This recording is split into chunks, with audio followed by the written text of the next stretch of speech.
What is the best way to use iron fallout remover to get the most effective removal and the best value for money? Follow us in this video while we prep this customer's car and show you exactly how to use it.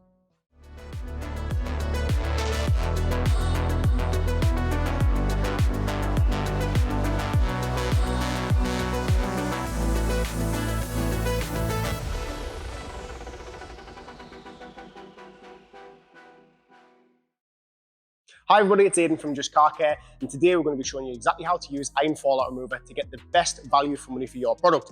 Now we've got this customer scored at ENIAC in with us at the moment. This is in for a decontamination wash where we remove any embedded contaminants such as iron fallout, tar and glue, traffic film and tree sap, but the main thing that we're going to be showing you today is the iron fallout remover. So before we use any iron fallout remover, we need to ensure the vehicle's clean.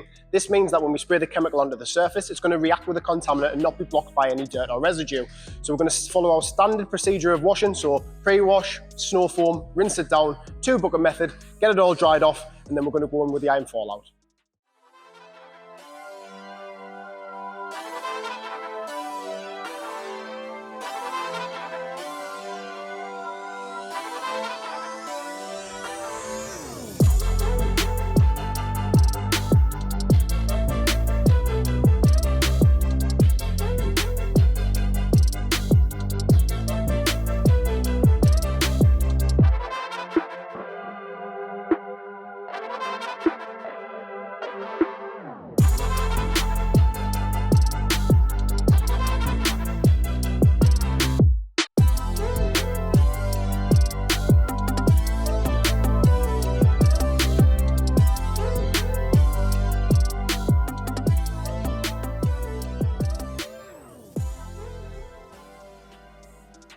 Okay, so now all of the washing's done, we need to move on to removing the iron fallout. So for this, we have Bilt Hamber Korrosol. There is a lot of different iron fallout removers on the market, but we're going to be using this one for this video.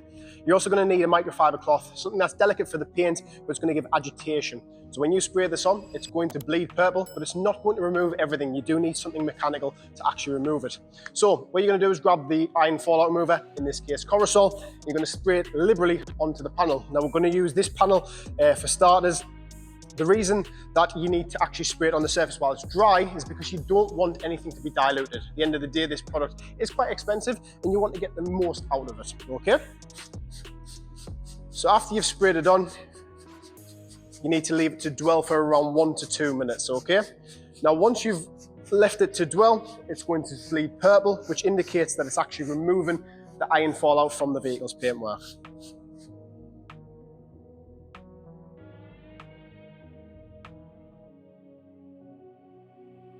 Okay, so we've left it to dwell for a couple of minutes now and it's reacting with the iron fallout. So the surface of the vehicle is actually turning purple and bleeding away, indicating that the iron is actually present. Now the level of reaction will actually depend on how much iron is on the vehicle. This one isn't particularly dirty, but we're still getting that little bit of reaction.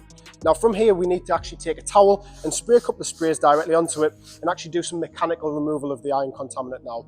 Now although it's actually bleeding purple, it's not actually removing everything, so the soft microfiber cloth is actually going to help remove it a little bit easier, making sure that you get the best value from your product.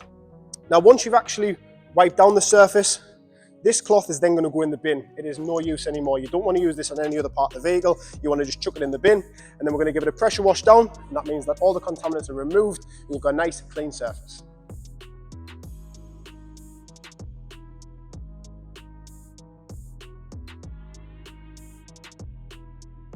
So to recap, the best way to use an iron fallout remover is to wash the vehicle down as normal and dry it off, before then spraying the chemical onto the surface and leaving it to dwell for a couple of minutes. After that, you then spray it onto a microfiber, rub down the surface to mechanically remove any of the iron fallout. This gives you the most cost-effective way to do it and the best results possible. Now we have a load of iron fallout removers available online and in store at justcarcare.co.uk. If you like this style of video, hit the like button. If you have any questions, leave them in the comments section. And if you like this channel, hit the subscribe button. We'll see you all on the next video.